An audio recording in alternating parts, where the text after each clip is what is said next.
Hello guys, good afternoon, magandang hapon sa inyong lahat guys. Naimbag nga malum kada kayo amin apo nga Ilocano, kabsat.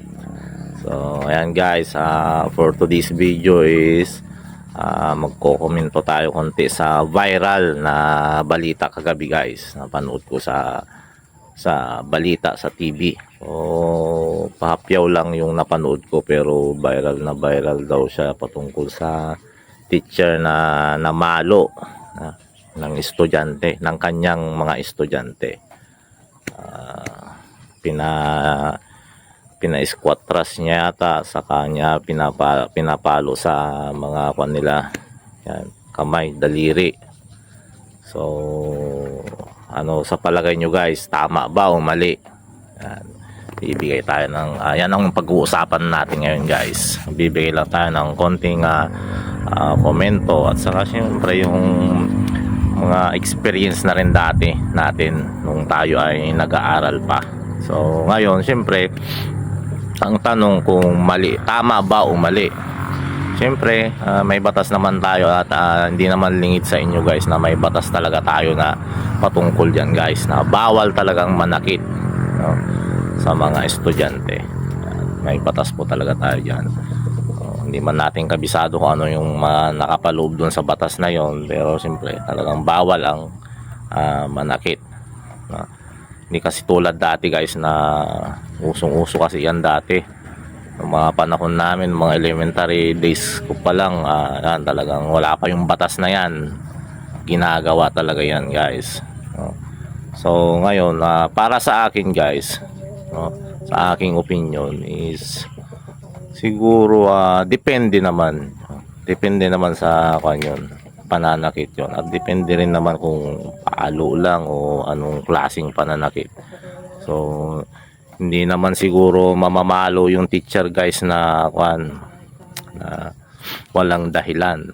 So ano ba yung pinaka main purpose bakit kung minsan pinapalo, diba? Binibigyan ng mga punishment, yung tawagin. Yun lang naman siguro guys ay siyempre yung isa sa yung pamamaraan ng mga ating mga guro para disiplinahin ng kanilang mga estudyante. So bago natin ituloy guys, shout out nga pala sa mga guro natin dyan, mga magigiting nating teacher. Shout out sa inyong lahat yan guys. Ito ay magbibigay lang naman tayo ng opinion natin. So para sa akin lang guys, okay lang naman siguro yun guys, kasi nakita ko sa video, papyaw ko lang naman kasi napanood, nakita ko naman sa video na yun, pinapa-squatras kanya tapos ganito, tapos pinapalo niya ng pinapalo niya yung mga estudyante niya, tapos yung pinamamalo niya guys is hingin ng manok, walis ting-ting lang naman na ganyan pala katumbok, kakapal, walis ting-ting. So para sa akin guys, hindi naman siya ganun kagrabe. Yung panahon nga namin mas malala pa di ba? Kung i-compare mo, noon talaga meter stick ang ginagamit sa amin.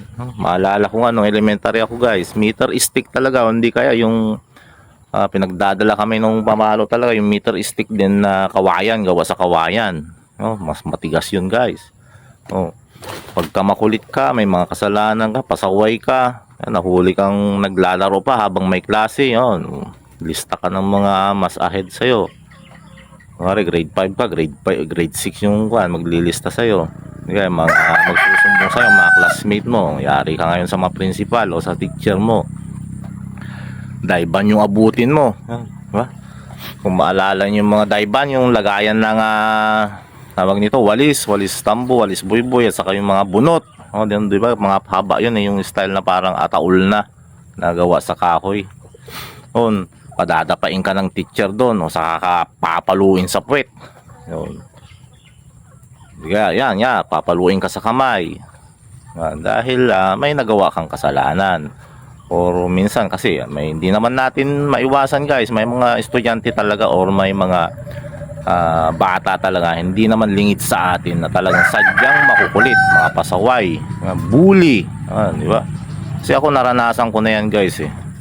Para sa akin siguro depende, okay lang siguro.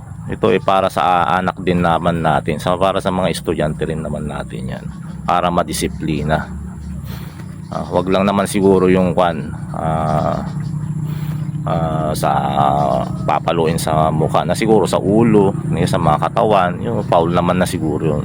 Kasi may nag-viral din dati na teacher, yun, sinampal nga yung estudyante daw, na yun yata yung nag resulta ng kanyang pagkamatay. Pero ayon yata sa autopsy o sa mga forensic guys, is hindi naman talaga daw yun yung cause ng kanyang pagkamatay.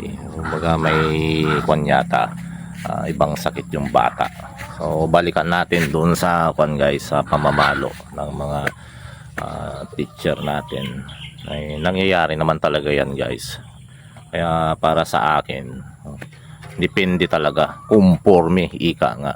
Kung ang pamamalo siguro yung dahilan lang para disiplinahin yung mga estudyante natin, is okay lang. Yan, paluin siguro sa puwet. Yan, dito sa kamay, palad. Kung may mga nagawa talagang hindi maganda, no? Para disiplinahin. Pero siguro wag naman siguro yung hindi lang, wala lang assignment yung bata, no? Mga estudyante natin, or hindi lang nakagawa ng mga homework o kung ano yung mga activities, is papaluin mo na. Hindi na siguro yun. Hindi naman na siguro dapat.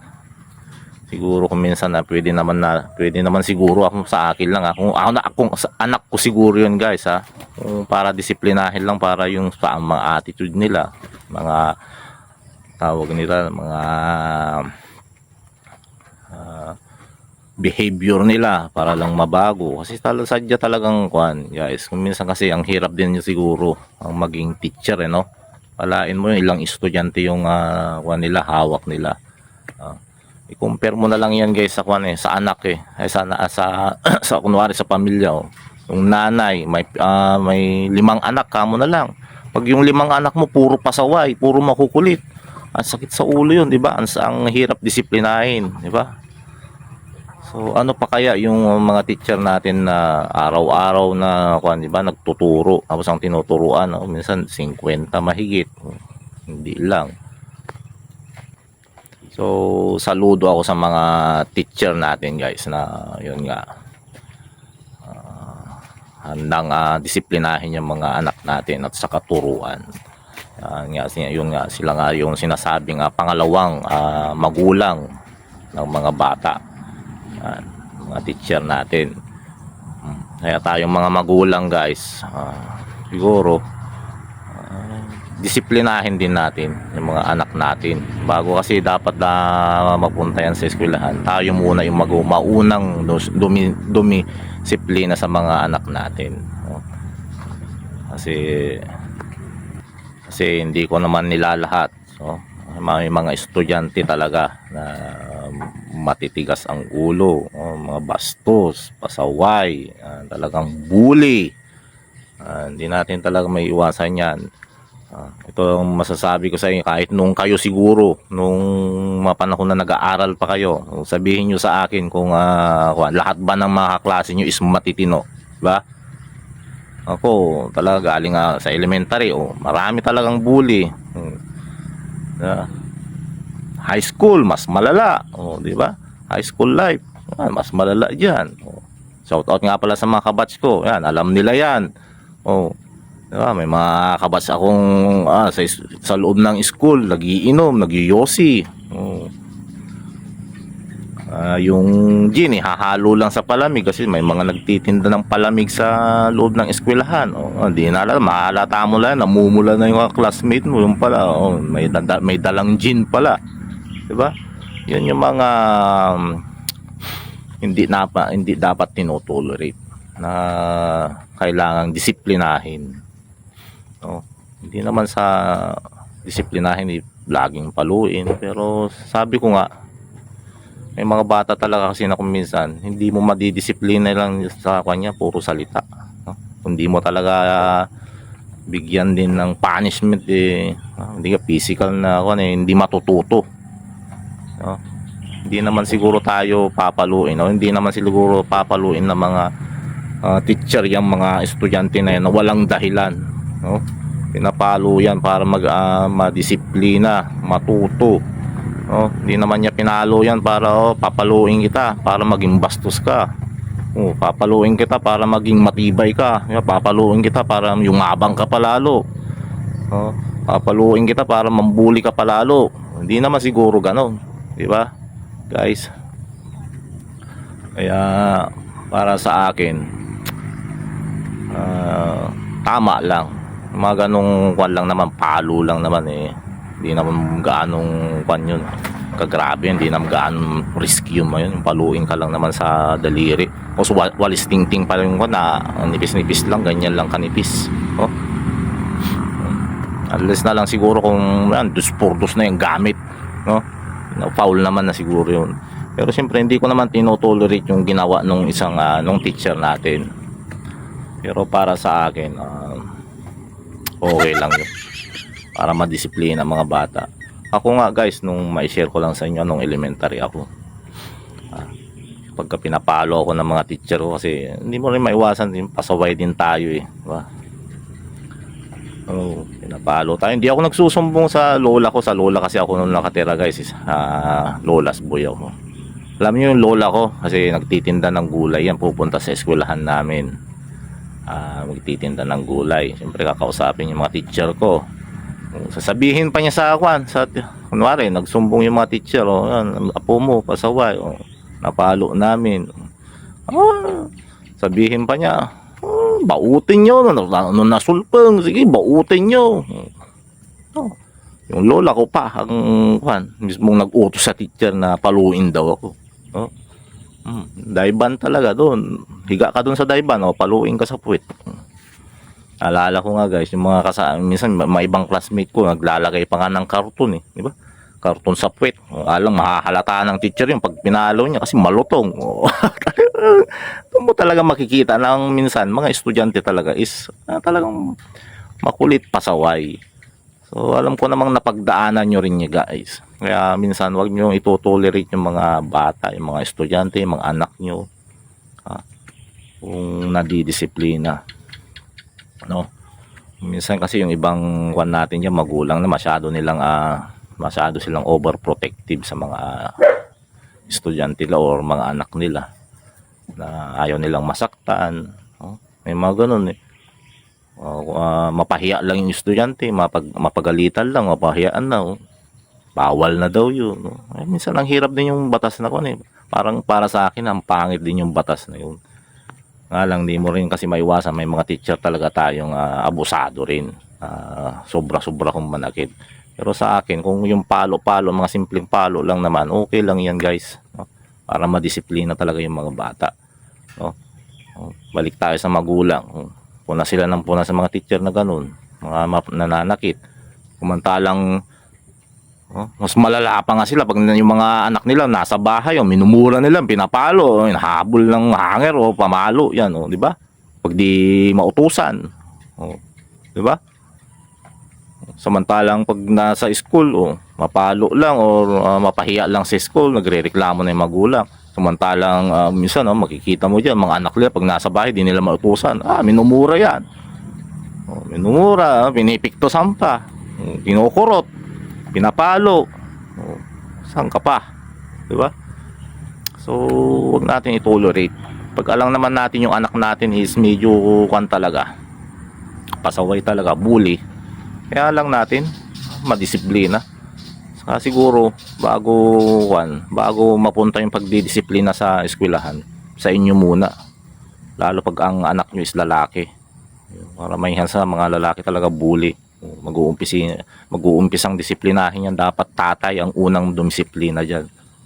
Huwag nyo hayaan na yung anak nyo is lumaki yung ulo. May mga bata ngayon na alam na rin nila yung batas. Pagka nasasaktan sila, sabihin nila, child abuse yan, alam na nila kasi minsan napapanood nila. Yun din ang hindi magandang epekto ng batas na yun. So para sa akin, di talaga okay naman, depende talaga, depende rin, conforme nga sa depende. Pero para sa akin, kung mga simpleng pagdidisiplina man lang ng mga teacher, ay, hindi lang naman sign ng kwan yun, ng galit. Minsan, kwan yun, pamamaraan talaga ng pagdidisiplina. Parang sa magulang din yan eh. Bakit mo ba pinapalo yung anak mong pasaway? 'Di ba? Tatanungin kita, kung ikaw may anak ka, bakit mo pinapalo yung anak mo? Pinapalo mo para madisiplina mo, para matuto. At isa doon, siyempre, pinapalo mo yan dahil mahal mo. Mahal mo ang anak mo eh. Ayaw mong lumaki ang anak mo na barumbado, tarantado, walang mudo. 'Di ba? Yun. Hindi natin pinapalo yan na, oh, paluin kita para tumarantado ka. Paluin kita para maging gago ka lalo. 'Di ba? Yun guys. So sana unawain natin yung mga teacher natin. Mga kanyang simpleng punishment lang naman sa mga bata, sa mga anak natin. Kayaan nyo na guys. Alamin natin maigi muna. Ang hirap din siguro yung kalagayan ng mga teacher natin ngayon. No? Hindi natin talaga maikakaila yan. Hindi nyo naman kanyan eh. May mga estudyante talaga na bastos, bully. Diba? Mga bata pa, mga binatilyo pa lang dyan. O makasta, siga-siga na. O, may mga bisyo na. Diba? O, mayroon nga dito sa amin. O, anong oras na? Alas 7 na. Diyan pa, pakalat-kalat, naka-uniform. O, sigaw pa ng sigaw. O, ewan ko, hindi mo alam kung baka naka-droga na yung mga, nakainom na. O, sigaw ng sigaw. Diba? Nambubuli, naghahanap ng gulo.